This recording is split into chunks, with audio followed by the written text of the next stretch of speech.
What if I told you that the person you're supposed to be with is sitting in a loveless marriage right now, thinking about you? Tonight I'm sharing the story of Cassandra and Dante, two souls who made a choice 20 years ago that would haunt them forever. But when fate brings them face to face at their high school reunion in Oklahoma, they're about to discover that some love stories never really end. And the choice they're forced to make will leave you questioning everything you believe about love, loyalty, and second chances. Stick around, because what happens next will shock you.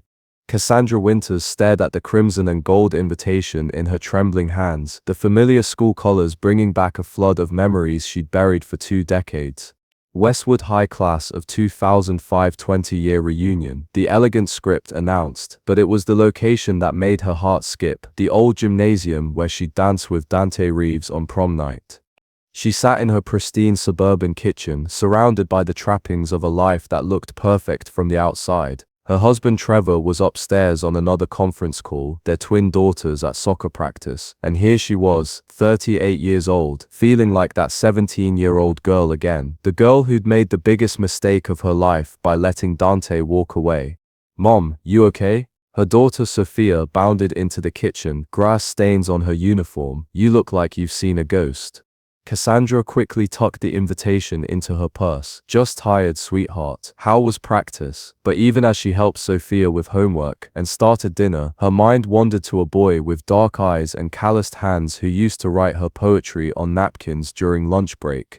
That night, as Trevor snored beside her, Cassandra pulled out her phone and did something she'd resisted for 20 years. She typed Dante Reeves into the search bar. Her breath caught when his profile appeared, older, more rugged, but those same intense eyes that had once looked at her like she was his entire world. The profile showed he was married too, living just 2 towns over. How had they been so close all these years without knowing? As she scrolled through his photos, she noticed something that made her heart race. In every family picture, his smile never quite reached his eyes, the same hollow expression she saw in her own mirror every morning. What lesson can we learn here? Sometimes the paths we don't take haunt us more than the ones we do. But here's what I want you to think about, and tell me in the comments. Have you ever wondered, what if about someone from your past? Because what Cassandra discovers next will change everything she thought she knew about love and sacrifice.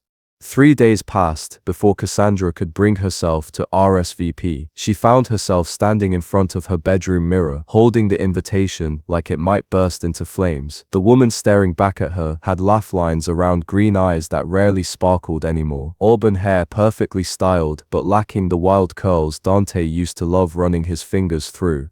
"You're going to that reunion, aren't you?" Trevor's voice made her jump. He stood in the doorway, loosening his tie. After another 12-hour day at the law firm, their marriage had become a series of parallel lives, intersecting only for the children's sake. "I haven't decided," she lied, knowing she'd already made up her mind the moment she saw Dante's photograph. "It's just one night." Trevor nodded absently, already scrolling through his phone. "Whatever you want, Cass. I've got the Morrison case depositions that weekend anyway." He paused at the threshold. "Just be careful, okay? I know high school reunions can bring up old feelings." If only he knew how prophetic those words would prove to be. Meanwhile, across town, Dante Reeves sat in his workshop, sawdust covering his worn jeans as he sanded a custom dining table. His calloused hands moved automatically across the wood grain, but his mind was miles away. The reunion invitation sat crumpled in his toolbox, rescued from the trash 3 times already. "Dad, you're gonna sand right through that table if you keep going." His teenage son Marco leaned against the doorframe, a younger version of Dante with the same dark hair and knowing smile. "Just trying to get it perfect," Dante muttered, finally setting down the sandpaper. "Like that matters to Mrs. Henderson. She just wants something to put her fancy china on." Marco studied his father's face. "This is about that reunion thing, isn't it? Mom mentioned you got one too." Dante's jaw tightened at the mention of his wife Isabella, sweet Isabella, who deserved so much better than a husband who still dreamed of another woman's laugh. "Your mother talks too much. She's worried about you. We both are. You haven't been, I don't know, present lately. Like your body's here, but your mind is somewhere else. Somewhere else, with someone else." That night, Dante made his decision. He called the reunion hotline and left his RSVP at 2:47 a.m. when the rest of the world was asleep and couldn't judge him for the hope in his voice. What he didn't know was that 3 hours earlier, Cassandra had done the exact same thing. Here's something that might surprise you. Sometimes the bravest thing we can do is face our past, but was this courage or foolishness? Drop a comment and let me know when you're in a relationship that feels more like a routine than a romance. Do you owe it to yourself to explore what real love might feel like again? Because what happens when these two souls finally reunite will test everything they believe about loyalty and destiny. The grand ballroom of the Oklahoma City Marriott buzzed with nervous energy and forced laughter. Cassandra stood at the entrance, her black cocktail dress hugging curves that had changed since high school but still turned heads. She'd spent 2 hours getting ready, changing outfits 4 times, telling herself this was just about reconnecting with old friends. The lie tasted bitter on her cherry-glossed lips. Cassandra Winters. Oh my God, you look exactly the same. Melissa Torres, formerly Melissa Blackwood, rushed over with arms outstretched. Head cheerleader turned suburban mom, she still commanded attention in any room. You too, Mel, time's been kind to you. Cassandra accepted the embrace while scanning the room over Melissa's shoulder. No sign of him yet. Come on, you have to see everyone. Jake Morrison is completely bald now. Calmer for all that thick hair he was so proud of. And Crystal became a lawyer. Can you believe it? Remember how she used to cheat on every test? As Melissa dragged her through the crowd, Cassandra nodded and smiled at all the right moments, but her heart hammered against her ribs with each passing minute. Maybe he'd changed his mind. Maybe this was for the best. Then the ballroom doors opened and time stopped. Dante Reeves walked in wearing a navy suit that emphasized his broad shoulders, the same confident stride that had made her weak in the knees 20 years ago. His hair was shorter now, touched with silver at the temples, and lines mapped stories around his eyes. But when their gazes met across the crowded room, she was 17 again, sneaking out to meet him at the old oak tree behind the football field. He'd seen her too. She watched his conversation with Tommy Martinez die mid-sentence, watched him excuse himself and start walking toward her like a man approaching either salvation or damnation. Excuse me, Mel, I need some air, Cassandra whispered, but Melissa had already followed her gaze. Oh honey, no, Dante Reeves? Really? After all these years? But Cassandra was already moving, heading for the terrace doors with Dante intercepting her path. They reached the exit at the same moment, his hand accidentally brushing hers as they both reached for the handle. The contact sent electricity up her arm. Cass. His voice was deeper now, roughened by years and probably too many cigarettes, but it still made her name sound like a prayer. Hello, Dante. They stepped onto the moonlit terrace together, 20 years of separation dissolving in an instant. The Oklahoma night was warm, cicadas singing their eternal song, and suddenly, they were just two people who'd never really said goodbye. You came, he said simply. So did you. And this is where everything changes, because what they say to each other next will unravel 20 years of carefully constructed lives. Tell me in the comments, do you believe some connections are so deep they can survive decades of silence? Hit that like button if you've ever felt a spark with someone that time couldn't extinguish. They stood in silence for what felt like hours, but was probably only minutes, drinking in the sight of each other. The years had changed them both. Dante's boyish face had hardened into something more rugged, more weathered, while Cassandra's youthful softness had refined into elegant beauty. But underneath the surface changes, they were still the same souls who'd fallen in love in high school hallways. You look. Dante started, then stopped, running a hand through his hair, a gesture so familiar, it made Cassandra's chest ache. Different, she finished. Older, more tired. Beautiful, he corrected quietly. You look beautiful, Cass. You always did. The compliment hung between them, dangerous in its sincerity. Cassandra wrapped her arms around herself, though the night wasn't cold. How's your family? The question felt safer than acknowledging what was happening between them. Good. Isabella's good. Marco's 17 now, looks just like me, but has his mother's heart. Thank God for that. Dante leaned against the terrace railing. What about you? I heard you married Trevor Winters, big shot lawyer. We have twin girls, Sophia and Grace. They're 16. She joined him at the railing, careful to maintain distance. Trevor's, he's a good man, provides well. But The single word sliced through 20 years of pretense. Cassandra closed her eyes, feeling tears threaten. But he's not you, she whispered. The confession shattered something inside both of them. Dante turned to face her fully, his dark eyes intense with emotion she recognized too well. Cass, I have to tell you something I should have told you 20 years ago. His voice shook. I got your wedding invitation. Her eyes flew open. What? June 15th, 2007, St. Mary's Cathedral. I had the invitation for 3 weeks before I threw it away without opening it. He took a shuddering breath. I couldn't watch you marry someone else. I told myself you were better off, that Trevor could give you things I never could. Cassandra stared at him, pieces clicking into place. I got yours too. What? Your wedding invitation, September 23rd, 2008. I saw the return address, and I knew. I put it in a box in my closet and never opened it. I convinced myself you'd forgotten all about me, moved on completely.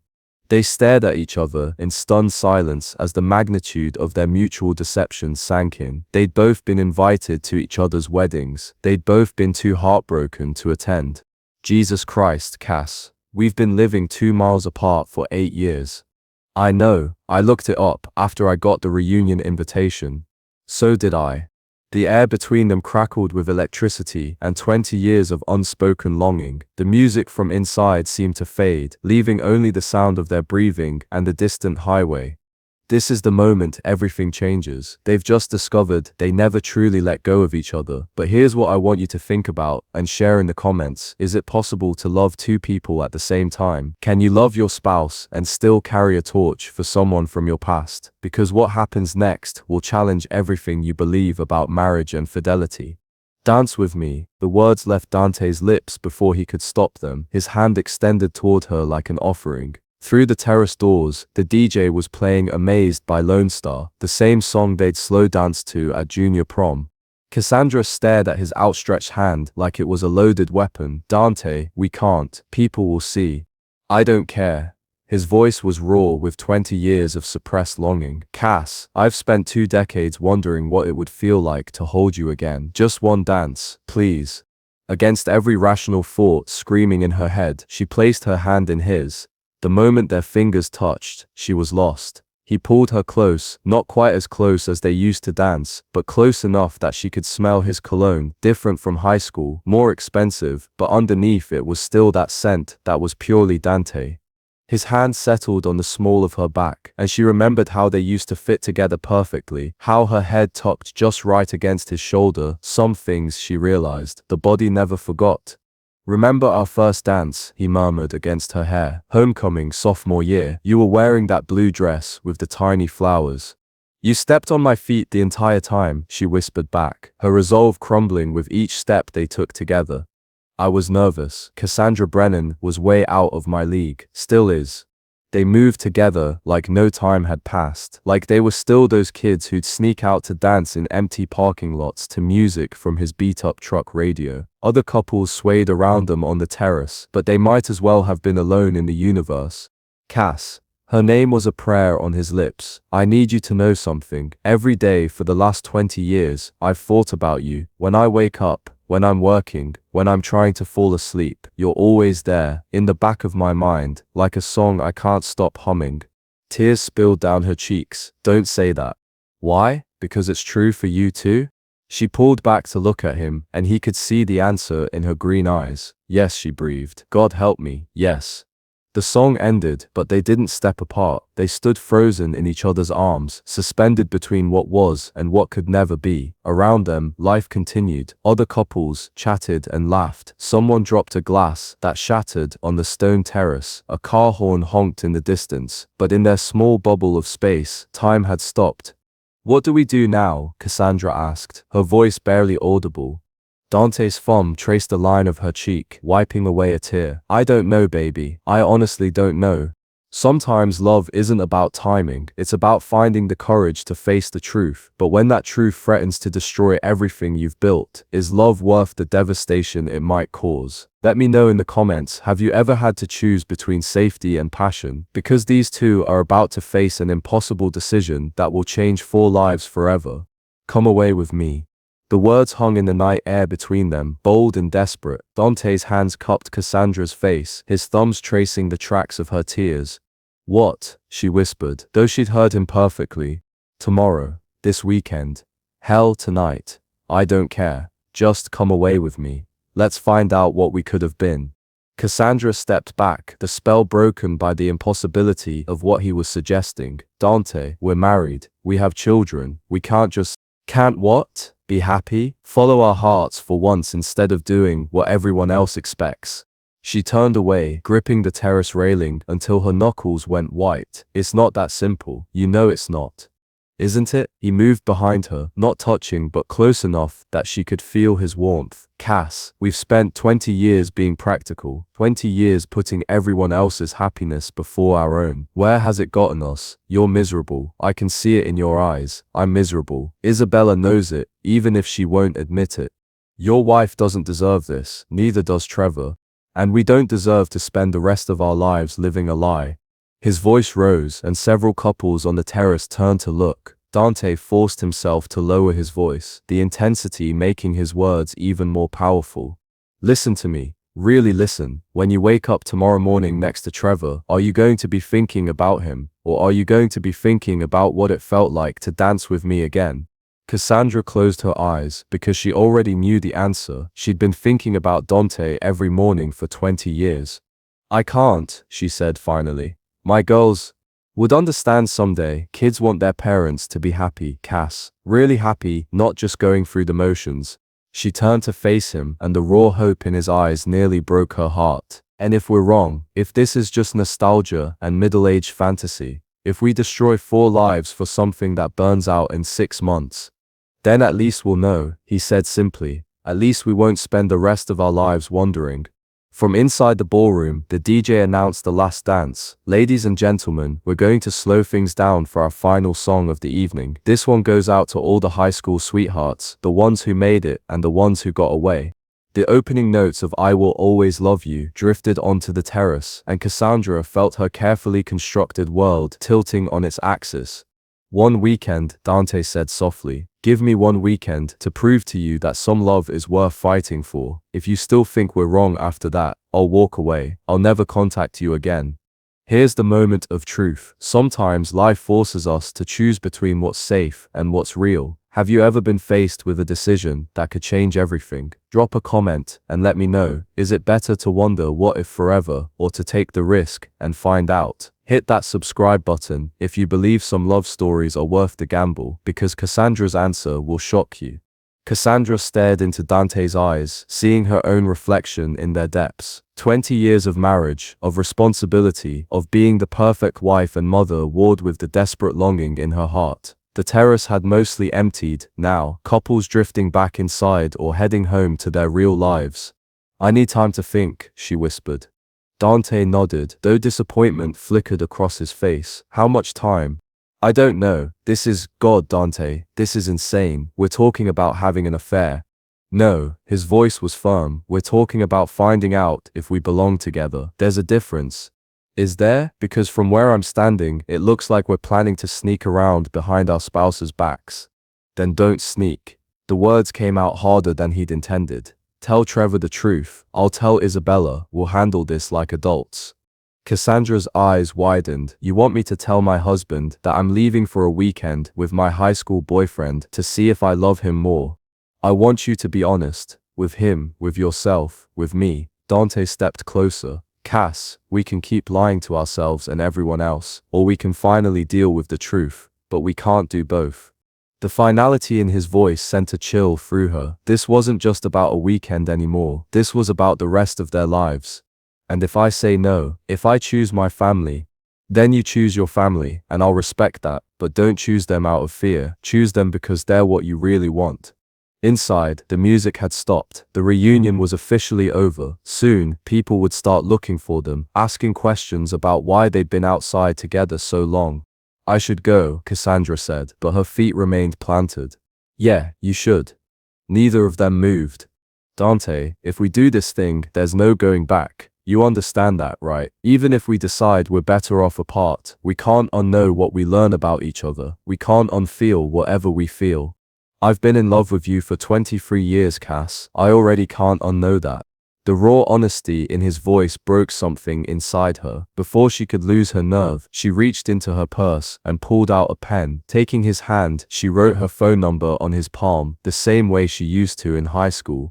I'll call you tomorrow, she said, after I figure out what I'm going to say to Trevor. Dante looked down at the numbers written on his skin like they were precious jewels. Promise me something. What? Don't make this decision based on what you think you should do. Make it based on what you want to do. For once in your life, choose Cassandra. She stood on her tiptoes and kissed his cheek, breathing in his scent one more time. I'll try. As she walked back toward the ballroom, Dante called after her. Cass. She turned. I love you. I need you to know that, whatever you decide, I love you exactly the same as I did when we were 17.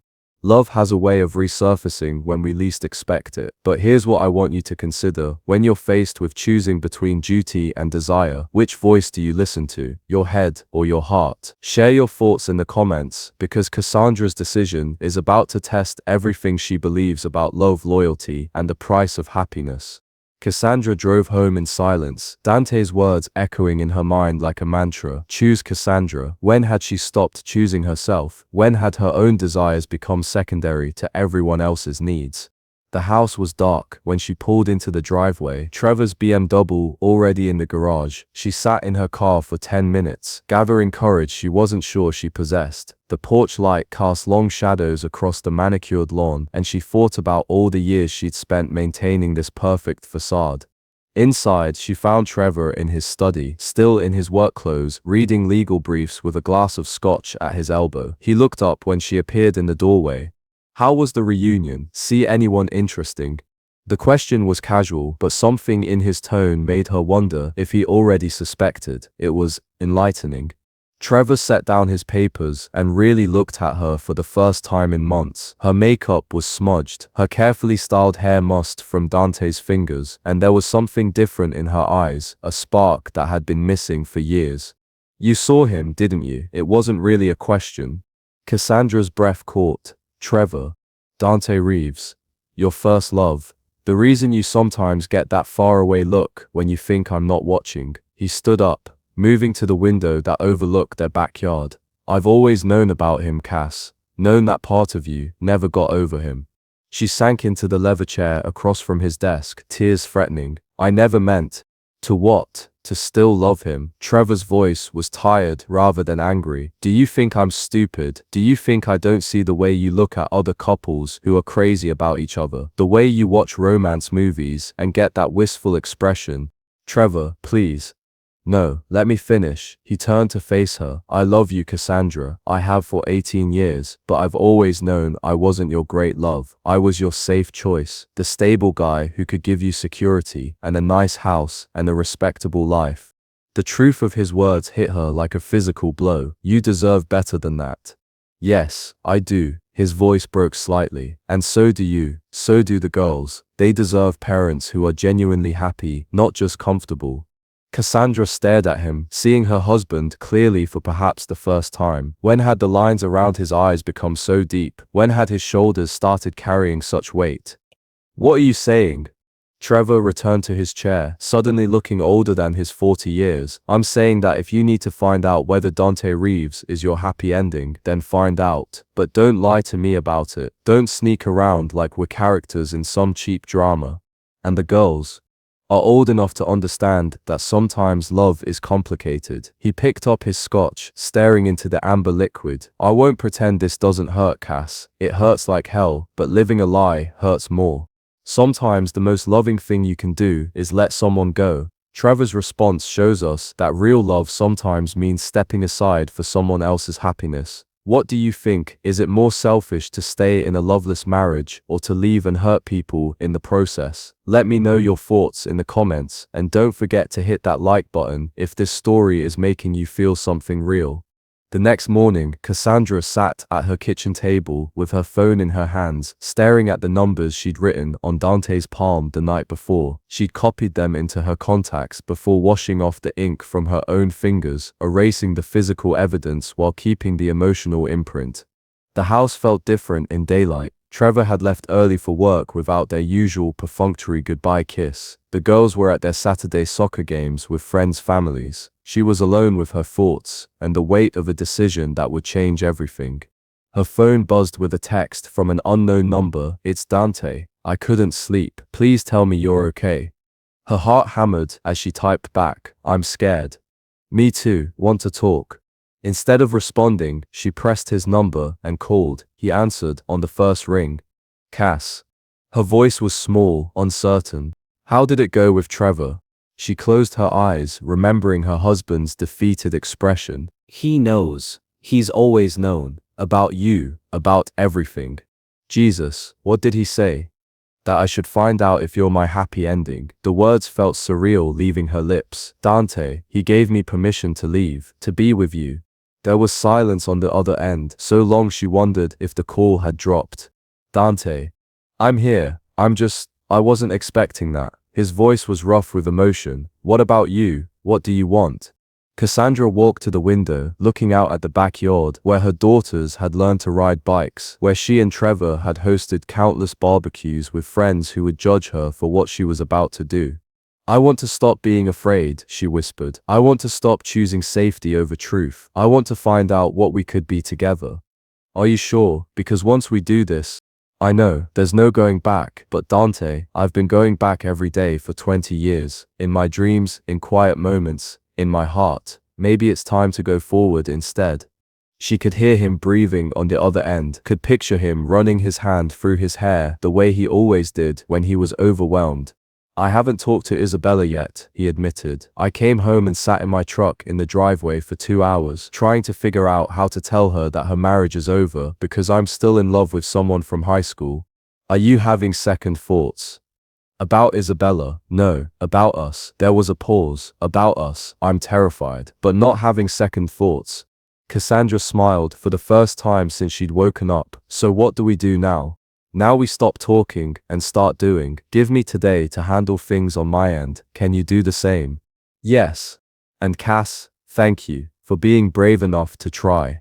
Courage isn't the absence of fear, it's choosing love despite being terrified. Both Cassandra and Dante are about to discover that some risks are worth taking, even when the stakes are everything they've built. Have you ever had to choose between safe and sorry, or scared and spectacular? Share your story in the comments below.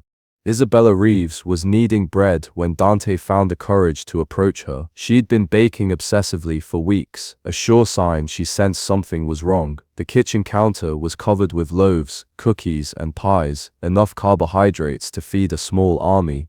"Issa, we need to talk." She didn't look up from the dough, her small hands working it with more force than necessary. "Is this about her?" The question hit him like a punch to the gut. "What?" "The woman from your high school, the one you dream about sometimes. You say her name in your sleep." "Dante, have for years." Isabella's voice was calm, resigned. "Cassandra." Dante sat heavily in one of the kitchen chairs, the weight of his secret suddenly unbearable. "How long have you known?" "Since our honeymoon." She finally looked at him, her dark eyes sad but not surprised. "You were making love to me, but you weren't really there, not completely. Part of you has always belonged to someone else." I'm sorry, I never meant to hurt me. I know, you're a good man, Dante, but you're not mine. Not really." She shaped the dough into a loaf with practiced movements. "I've been waiting 17 years for you to figure out what I already knew, that we settled for each other, instead of waiting for love." The truth of her words shattered something inside him. Sweet Isabella, who deserved a man who looked at her the way he still looked at old photos of Cassandra. "I saw her last night," he said quietly. "I know, you came home different, alive in a way I haven't seen since ever with me." Isabella wiped flour from her hands on her apron. "Are you leaving?" "If you'll let me. If we can do this without destroying Marco." "Marco's 17, not 7. He's not stupid, Dante. He sees how we live like roommates instead of lovers. He deserves to see what real passion looks like, even if it means his parents aren't together." Across town, Cassandra was having a similar conversation with her daughters. Sophia and Grace sat on either side of her on the living room couch, their soccer uniforms still grass-stained, their faces serious beyond their 16 years. Mom, are you and Dad getting divorced? Grace, always the more direct of the twins, didn't waste time with small talk. I don't know yet, baby, maybe. Because of the guy from high school, Sophia's voice was softer but no less knowing. Cassandra's eyes widened. How do you? We're not blind, Grace said. Dad's been sleeping in the guest room for months. You both look sad all the time, and last night you came home looking, I don't know, different, like you remembered something you'd forgotten. We don't want you to stay together just for us, Sophia added. That's not fair to anybody. Cassandra pulled both girls close, breathing in their familiar scent of shampoo and youth. I love you both more than life itself. That will never change, no matter what happens between your father and me. We know, they said in unison, the twin telepathy that had amazed her since they were babies. Just be happy, okay, Mom? Grace's voice was thick with tears. For real happy, not pretend happy.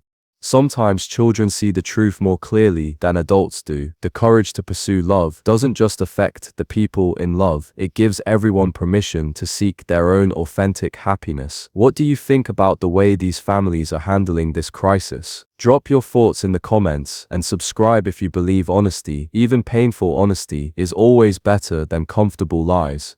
3 days later, Cassandra stood in the lobby of the Grandview Lodge in Arkansas, a quaint bed and breakfast nestled in the Ozark Mountains. She'd never felt more nervous or more alive. Her hands shook as she checked in, using her maiden name for the first time in 20 years. Mrs. Brennan, your guest is already here. Room 7, just up the stairs and to your left. Room 7. Their lucky number from high school. Dante had played number 7 on the football team, and she'd worn a 7 on her softball jersey. Some things she thought were meant to be. She found him sitting on the porch swing outside their room, looking out over the valley below. He changed from the polished man at the reunion back into the Dante she remembered. Jeans, worn boots, a simple blue shirt that made his eyes look almost navy. Hi, she said softly. He stood, and for a moment they just looked at each other, two middle-aged people taking a leap that should have been taken 20 years ago. Hi yourself. His smile was uncertain, vulnerable, in a way that made her heart clench. How was the drive? Long, gave me plenty of time to change my mind, about 50 times. But you didn't. No, I didn't. She moved closer, close enough to see the silver threads in his hair, the lines that mapped 2 decades of living without her. Did you? Change my mind? He reached for her hand, the same way he used to when they were teenagers. Not once, scared as hell, but not changing my mind. The room was simple but beautiful, hardwood floors, a stone fireplace, a king-size bed covered in a quilt that looked handmade. French doors opened onto a private balcony overlooking the mountains. It was romantic without being tacky, perfect without being intimidating. I brought wine, Dante said, gesturing to a bottle of Merlot on the small table. Figured we might need some liquid courage. Cassandra laughed, and the sound surprised them both. When was the last time she'd laughed like that, free and genuine and happy? You know what's crazy? She said, setting her overnight bag on the chair. I feel like I'm 17 again, nervous about being alone with you, wondering what you're thinking, hoping I don't say something stupid. You could never say anything stupid. You were always the smart one. Smart enough to let you walk away? The question hung between them, heavy with 20 years of regret. Dante moved closer, close enough that she had to tilt her head back to look at him. Smart enough to come back, he said simply. We're here now, Cass. That's what matters. He was right. They were here, in this beautiful place, with nothing but time and honesty between them. No spouses, no children, no obligations, just Cassandra and Dante, finally free to discover what they could have been. This is the moment of truth, when all the talking stops and real life begins. Sometimes love requires us to step completely outside our comfort zones and take a leap of faith. Have you ever had to choose between playing it safe and following your heart? Let me know in the comments what you would do in their situation. They talked until midnight, sitting on the balcony with the wine between them and 20 years of stories to catch up on. Cassandra learned that Dante had kept every letter she'd written him senior year, that he still had the mixtape she'd made for his 18th birthday. He discovered that she'd saved his poetry, written on napkins and notebook paper, in a shoebox in her closet. You kept them. His voice was soft with wonder. All of them. Even Trevor doesn't know about that box. She tucked her legs under her on the porch swing, wine making her brave. Sometimes when I was feeling lost, I'd read them and remember what it felt like to be loved like that. You were always loved like that, Cass. Even when we weren't together, even when we were married to other people. Dante's hand found hers in the darkness. Do you know how many times I drove by your house over the years? Never stopped, just needed to see where you were living, make sure you were okay. You drove by my house? Pathetic, right? A grown man stalking his high school girlfriend's neighborhood like some lovesick teenager. I did the same thing. The admission tumbled out before she could stop it. To your workshop. I'd see you through the window sometimes, working on furniture, looking so focused and content. I convinced myself you were happy without me. They stared at each other, the magnitude of their mutual longing finally fully revealed. We wasted so much time, Cassandra whispered. No, we lived the lives we thought we were supposed to live, had children we adore, learned lessons we needed to learn. Maybe this is exactly when we were meant to find each other again. Later, lying in the big bed with moonlight streaming through the French doors, they held each other like teenagers afraid of being caught. The physical connection was still there, stronger than ever, but it was the emotional intimacy that took their breath away. I used to wonder what you were doing every night at 11 o'clock, Dante said, his fingers tracing lazy patterns on her bare shoulder. 11 was when I'd lie in bed thinking about you. Reading. I always read at 11. It was the only time the house was quiet, when I could be alone with my thoughts. She tilted her head to look at him, and I always thought about you too. Really? Every single night for 20 years. The confession broke something open in both of them, and they made love again, slower this time, with the desperation replaced by tenderness. This wasn't just physical release, it was two souls finally coming home. In the morning, they woke wrapped around each other, and for a moment, Cassandra forgot where she was, forgot about the life waiting for her back in Oklahoma. She felt young and beautiful, and loved in a way that went bone deep. Good morning. Dante's voice was rough with sleep, his dark hair sticking up in ways that made her want to run her fingers through it. Is it real? She asked. This feeling? Or are we just caught up in nostalgia and forbidden fruit? Dante was quiet for a long moment, considering her question seriously. What does your heart tell you? Sometimes the hardest questions have the simplest answers. When love feels this right, this complete, maybe we need to stop analyzing and start trusting. What do you think? Can true love really survive 20 years of separation? Share your thoughts in the comments, and don't forget to like this video if you believe some connections are truly unbreakable. My heart tells me this is the most right I've felt in 20 years, Cassandra said, her voice barely above a whisper, but my head tells me we're destroying 4 lives for a weekend fantasy. Dante sat up, pulling the sheet around his waist, his expression serious. Then we need to figure out which voice to listen to, because Cass, I can't go back to pretending I don't love you, not after this. They spent the morning walking the mountain trails, hands linked, talking through every scenario, every possibility, every fear. The October air was crisp, leaves crunching under their feet, in shades of gold and crimson. It felt symbolic somehow, the death of one season making way for another. I keep thinking about the girls, Cassandra said, as they paused at a scenic overlook. What kind of mother abandons her family for her high school boyfriend? The kind who shows her daughters that women deserve to be passionately loved, Dante replied. Cass, staying in a marriage where you're just going through the motions isn't protecting them, it's teaching them to settle. And what about your son? What about Isabella? Dante was quiet for a long moment, staring out over the valley. Marco told me yesterday that he was glad I was finally going to be happy. Said he'd been waiting for me to figure out what he already knew, that me and his mom were friends, not lovers. He said that. Kids see everything, don't they? And Isabella, Dante's voice grew soft. Isabella hugged me before I left, told me she hoped I found what I was looking for, said she deserved better than a husband who was in love with someone else.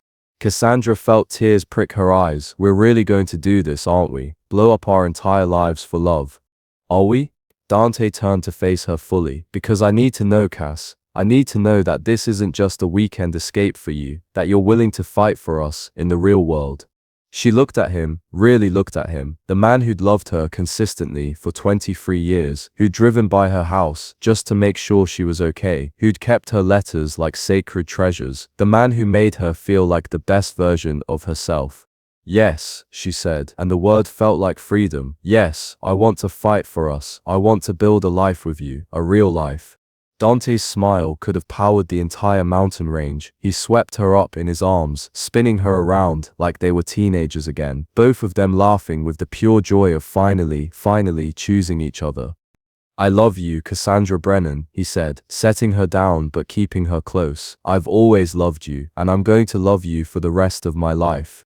I love you too, Dante Reeves. God help us both, but I love you too.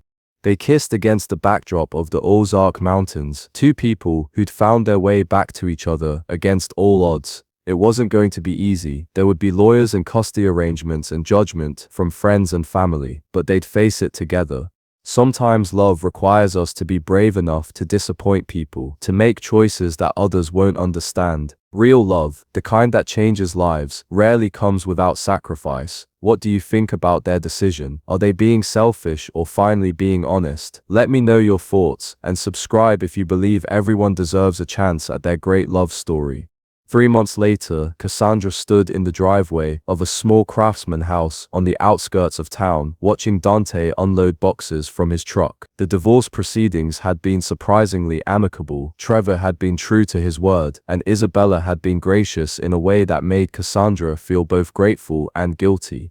Mom, where do you want these books? Sophia appeared in the doorway, holding a box labeled Cassandra's Poetry Collection in her neat handwriting.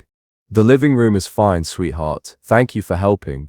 Her daughters had surprised her with their resilience. After the initial shock and tears, they'd rallied around her decision with a maturity that humbled her. Grace had even started calling Dante by his first name instead of Mom's boyfriend, which felt like a victory. Marco bounded up the front steps with another box, his dark hair flopping in his eyes exactly like his father's had at that age. Mrs. Brennan, Cassandra, where do you want the kitchen stuff? Kitchen, obviously, Grace teased, and Marco grinned at her. The three teenagers had formed an easy friendship, bound by the unique circumstances of their parents' late-in-life romance.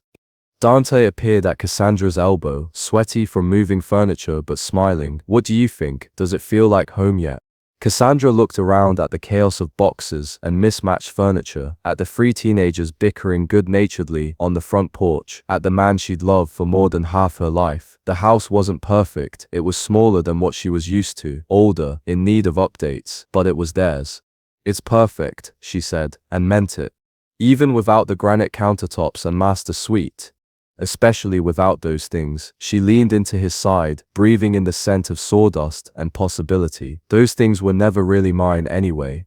That evening, after the kids had gone home and the boxes were mostly unpacked, Cassandra and Dante sat on their front porch swing, the same style as the one at the bed and breakfast where they'd rediscovered each other. The town spread out below them, lights twinkling like earthbound stars. Do you ever regret it? Dante asked quietly, giving up the big house, the security, the life everyone expected you to have.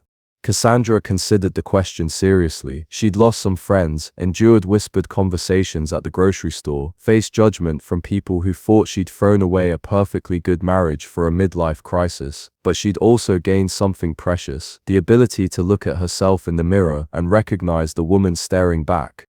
Never, she said firmly. Not for 1 second. This life might be messier, but it's mine. We're choosing each other every day, not just staying together out of habit. I love you, Cassandra Brennan, soon-to-be Reeves. I love you too, Dante. Thank you for waiting for me to catch up. Sometimes the best things in life require us to start over, to build something new, instead of settling for what we've always had. Love isn't always convenient, but it's always worth it. If you've ever had to choose between comfortable and authentic, share your story in the comments below, and hit that subscribe button if you believe it's never too late for a second chance at happiness. 2 years ago, I told you the story of Cassandra and Dante, two people who almost let their greatest love slip away forever. Tonight, I want to share the rest of their story, because real love doesn't end with the decision to be together. Real love is what happens every day after that choice. Cassandra woke on her wedding morning to the sound of rain on the roof and Dante's soft breathing beside her.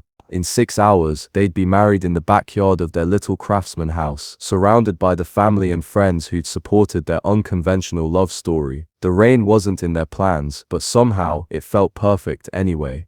Good morning, bride, Dante mumbled against her shoulder, his voice thick with sleep and happiness. Good morning, groom. She turned in his arms, studying the face she'd memorized 24 years ago and was still discovering new things about every day, ready to make this official. I've been ready since I was 17 years old. Their wedding was nothing like the elaborate affairs they'd had in their first marriages. Isabella had offered to cater, an act of grace that still took Cassandra's breath away, and Marco had volunteered to officiate, having gotten ordained online specifically for the occasion. The twins were joint maids of honor, wearing mismatched dresses they'd chosen themselves. Trevor had even come, bringing his new girlfriend, a kind librarian named Patricia, who made him laugh in ways Cassandra never had. Do you, Dante Reeves, take this woman to be your lawfully wedded wife, to love and to cherish, for better or worse, for richer or poorer, in sickness and in health, for as long as you both shall live? I do. I absolutely, completely, eternally do. And do you, Cassandra Brennan, take this man to be your lawfully wedded husband, to love and to cherish, for better or worse, for richer or poorer, in sickness and in health, for as long as you both shall live? Cassandra looked into Dante's eyes, seeing their entire history reflected there, the teenage dreams, the 20-year separation, the courage it took to find each other again. I do.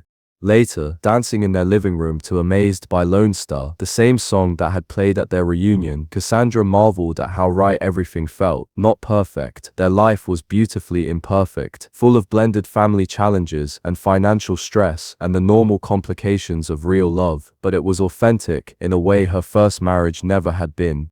What are you thinking about? Dante asked, spinning her in the small space between their couch and kitchen table. Just this, us. How sometimes the best stories are the ones that take 20 years to write. Best story I've ever been part of, he agreed, pulling her close, though I have a feeling we're just getting to the good part. Outside, the rain had stopped, and the sun was setting through their kitchen window, painting everything golden. Three teenagers laughed at something on someone's phone. Isabella and Trevor debated the merits of different coffee brands, and Cassandra Reeves danced with her husband in the house they'd built together from love and second chances. And that's the real lesson, isn't it? Love isn't just about the grand gestures and dramatic reunions. It's about choosing each other every single day, even when life gets complicated. It's about believing that some connections are strong enough to survive anything: time, distance, mistakes, and fear. Have you ever had a love that felt worth waiting for, worth fighting for, worth starting over for? Share your story in the comments below. And if this story moved you, if it reminded you that it's never too late for a second chance at happiness, please give this video a like and subscribe to Stephen Soul's Stories, because everyone deserves a love story worth telling. Until next time, remember, the heart wants what it wants, and sometimes, if we're very lucky and very brave, what it wants finds its way back to us.